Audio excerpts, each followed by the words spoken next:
వైకుంఠ ఏకాదశి సందర్భంగా slot book చేసుకున్న వారికి లక్కీ డిప్ ద్వారా దర్శనం కల్పిస్తోంది టీటీడీ. టోకెన్ లేని వారిని తిరుమలకు అనుమతించకుండా నిషేధాజ్ఞలు విధించారంటున్న వ్యాఖ్యలను ఖండించారు అధికారులు. వైకుంఠ ఏకాదశి నుంచి 10 రోజుల పాటు వైకుంఠ ద్వార దర్శనం కోసం టీటీడీతో పాటు ప్రభుత్వం చర్యలు తీసుకుందని తెలిపారు తిరుపతి కలెక్టర్.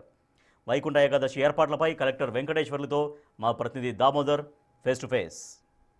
ఏకాదశికి ప్రతి ఒక్కరూ దర్శించుకోవాలనుకుంటారు. కానీ ఈ మధ్య ఏదైతే ఈసారి జరిగే వైకుంఠ ఏకాదశికి 3 రోజుల పాటు ఇప్పటికే ఆన్లైన్లో స్లాట్ బుక్ చేసిన వారికి లక్కీ డిప్ ద్వారా దర్శనాన్ని కలిగించింది టీటీడీ. అయితే కొంతమంది అసలు టోకన్ లేని వారిని తిరుమలకు అనుమతించరు, అసలు తిరుమలకి ఎవరిని అనుమతించకుండా నిషేధాజ్ఞలు విధించిందంటూ సోషల్ మీడియాలో టీటీడీ మీద అటు ప్రభుత్వ యంత్రాంగం మీద దుష్ప్రచారం జరుగుతుంది. దీన్ని టీటీడీతో పాటు ప్రభుత్వ యంత్రాంగం తీవ్ర స్థాయిలో ఖండిస్తుంది. ప్రస్తుతం మనతో తిరుపతి జిల్లా కలెక్టర్ వెంకటేశ్వర గారు ఉన్నారు. ఆయన అడిగి తెలుసుకుందాం. సార్, ఈ విధంగా దుష్ప్రచారం ఇటు చేయడం వల్ల అటు టీటీడీ ప్రతిష్ట కానీ ఇటు ప్రభుత్వ ప్రతిష్ట దిగజారిపోయే పరిస్థితి ఉంది. వీటిపైన ఎలాంటి చర్యలు తీసుకోవాలి? మనకి ఈ సోషల్ మీడియాలో గడిచిన కొన్ని రోజులుగా ఇటువంటి వస్తున్నటువంటి వదంతుల్ని గమనించడం జరిగింది. ఇవన్నీ కూడా పూర్తిగా అవాస్తవం. ఇది వరకు కూడా టీటీడీ పలుమార్లు భక్తులందరికీ కూడా విజ్ఞప్తి చేసింది. ఈసారి గడిచిన సంవత్సరానికి భిన్నంగా ఫిజికల్గా టికెట్లు ఇవ్వకుండా ఒక ట్రాన్స్పరెంట్ పద్ధతిలో ఆన్లైన్ పద్ధతిలో ఈడిప్ సిస్టమ్ ద్వారా టికెట్లు జారీ చేయడం జరిగింది. తద్వారా ఎక్కడ కూడా జన సమీకరణ జరిగి ఫిజికల్గా తిరుపతిలోనే టికెట్లు ఇచ్చి ఇక్కడ కొన్ని ఇబ్బందులు మనం చూసాం. అట్లాంటి జరగకుండా ఈసారి ఈడిప్ ద్వారా వెళ్ళడం జరిగింది. అదేవిధంగా కేవలం ఆన్లైన్లో టికెట్లు ఉన్న వాళ్ళు మాత్రమే రావాలి, మిగతా వాళ్ళు రాకూడదు అనేది పూర్తిగా అవాస్తవం. 3 రోజుల క్రితం కూడా జరిగినటువంటి రాష్ట్ర మంత్రివర్గ ఉపసంఘం అధ్యక్షతన తిరుమలలో కూడా మీటింగ్ ఏర్పాటు చేయడం జరిగింది. ఆ రోజు కూడా మీడియా మిత్రుల ద్వారా ప్రజలందరికీ కూడా రాష్ట్ర మంత్రివర్గ ఉపసంఘం కూడా విన్నవించుకుంది ఏంటంటే ఇట్లాంటి వదంతుల్ని నమ్మవద్దు. వచ్చిన ప్రతి ఒక్కరికి కూడా మనము దర్శన భాగ్యం కల్పించే విధంగా చర్యలు తీసుకుంటుంది. మనం అర్థం చేసుకోవాల్సింది ఏంటంటే ఒక రోజుకి సుమారుగా 85,000 మందికి కూడా టీటీడీ దర్శన భాగ్యం కల్పించే అవకాశం ఉంది. దాంట్లో స్వామివారి సేవా కైంకర్యాలు పోను మిగతా సమయాల్లో అతి తక్కువ సమయం వీవీఐపీలకు కేటాయించి మీరు చూసుకున్నట్టయితే మొన్న కూడా మీకు చెప్పడం జరిగింది. ఈసారి సుమారుగా ఏదైతే సమయం అందుబాటులో ఉందో దాంట్లో 90% కంటే పైచిలుగ్గా సాధారణ భక్తులకే టీటీడీ వాళ్ళు కేటాయించడం జరిగింది.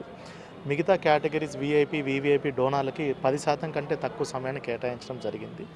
ఈ 90%లో కూడా మనకు ఆన్లైన్ పద్ధతిలో వచ్చిన వాళ్ళకు ఉన్నటువంటి నిర్దిష్టమైనటువంటి స్లాట్లో దర్శన భాగ్యం కల్పిస్తాం. మిగతా వాళ్ళు మనకు తమిళనాడు నుంచి వచ్చేవాళ్ళు, కర్ణాటక నుంచి కాకుండా మన రాష్ట్ర నలుమూలల నుంచి తెలంగాణ నుంచి కూడా ఎక్కువ మంది భక్తులు టికెట్లు లేని వాళ్ళు కూడా వచ్చే అవకాశం ఉందని మా దగ్గర పూర్తి సమాచారం ఉంది. వాళ్ళందరికీ కూడా వీలైనంత వరకు దర్శన భాగ్యం కల్పించడానికే టీటీడీ జిల్లా యంత్రాంగం కూడా పూర్తి ఏర్పాట్లు చేస్తుంది. ఈ స్లాట్లో ఏదైతే తమిళనాడుకి సంబంధించి కేవలం 11,000 మందికి మాత్రమే లక్కీ డిప్ ద్వారా 3 రోజుల్లో అవకాశం కలిగింది. కానీ మనకు వచ్చే భక్తులు ఏకంగా తమిళనాడు నుంచి 45-50% వస్తారు. అంటే అక్కడ యంత్రాంగంతో మీరు ఏమైనా మాట్లాడి అక్కడ రైల్వే స్టేషన్స్లో కానీ బస్ స్టాండ్స్లో కానీ ఏదైనా ప్రాపగండ చేయించే అవకాశం ఉంది? మనం ఆల్రెడీ ఏదైతే ఈడిప్ అనేది పెట్టామో మనం చూసుకున్నట్టయితే దేశంలో ఉన్న అన్ని రాష్ట్రాల నుంచి కూడా మనకి ఇందులో పాల్గొనడం జరిగింది. జమ్మూ కాశ్మీర్ నుంచి కూడా సుమారుగా 25 మంది దీంట్లో పార్టిసిపేట్ చేశారు. దాన్ని పార్టిసిపేట్ చేసిన దాన్ని నిష్పత్తిలో మనము టీటీడీ వాళ్ళు స్లాట్స్ టికెట్లు ఇవ్వడం జరిగింది. అంటే తమిళనాడు నుంచి ఎక్కువ శాతం మంది వైకుంఠ ద్వార దర్శనం కోసం వస్తారు. అదేవిధంగా మనం చూసుకోవాల్సింది ఏంటంటే మిగతా మన రాష్ట్రంలో కూడా చాలామంది ఉంటారు, కర్ణాటకలో ఎక్కువ మంది వస్తున్నారు, మహారాష్ట్ర నుంచి కూడా విపరీతంగా వస్తున్నారు, తెలంగాణ నుంచి చాలామంది వస్తారు. అందరికీ కూడా సమాన అవకాశాలు కల్పించాలనేదే మన ముఖ్య ఉద్దేశం.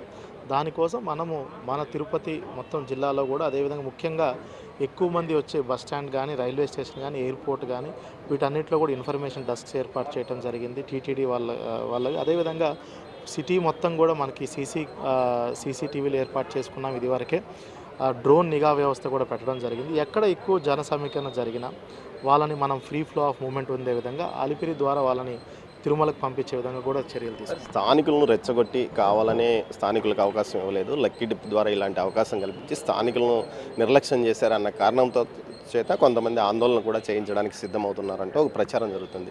వీటిని మీరు ఏ విధంగా ఎదుర్కోబోతున్నారు? మనం ఇది చూడాల్సింది ఏంటంటే ముఖ్యంగా ఆన్లైన్ డిప్ అందరికీ కూడా మనము టీటీడీ వాళ్ళు అందుబాటులో పెట్టారు. అది కాకుండా స్థానికంగా చాలామంది ఇక్కడ ఎక్కువ సార్లు తిరుపతి తిరుమల స్వామివారి దర్శనంకి వెళ్తుంటారు కాబట్టి వాళ్ళందరి కోసం వాళ్ళకు కూడా ఫెసిలిటేట్ చేయడం కోసం చివరి 3 రోజులు అయినటువంటి 6వ తారీఖు, 7వ తారీఖు, 8వ తారీఖు కూడా వాళ్ళకు కూడా సపరేట్ స్లాట్స్ కూడా స్థానిక భక్తులకి ఫస్ట్ కమ్ ఫస్ట్ బేసిస్ ఆన్లైన్లో పెట్టడం జరిగింది. ఎక్కడ కూడా ఎవరు కూడా ఇట్లాంటి వదంతుల్ని స్థానికులకు ఇవ్వట్లేదు, టికెట్లు లేని వాళ్ళు రాకూడదు, ఇట్లాంటి వదంతుల్ని నమ్మవద్దని మీడియా మిత్రుల ద్వారా ప్రజలందరికీ కూడా వినియోగించుకుంటాం. Thank you. ఏదైతే టీటీడీ మీద జరుపుతున్న దుష్ప్రచారాన్ని ఎట్టి పరిస్థితుల్లోనూ ప్రజలు నమ్మద్దని, ముఖ్యంగా ఇటు మొదటి 3 రోజులు ఆన్లైన్ స్లాట్ ద్వారా టికెట్ బుకింగ్ పొందిన వారికి దర్శనం కలుగజేస్తాము. ముఖ్యంగా ఏదైతే సామాన్య భక్తులకే 90% పైగా సమయాన్ని కేటాయించడానికి టీటీడీ పూర్తి స్థాయిలో చర్యలు తీసుకుందని ఇటు కలెక్టర్ గారు అంటున్నారు. కెమెరా పర్సన్ పురుషోత్తంతో దామోదర్, తిరుపతి నుంచి.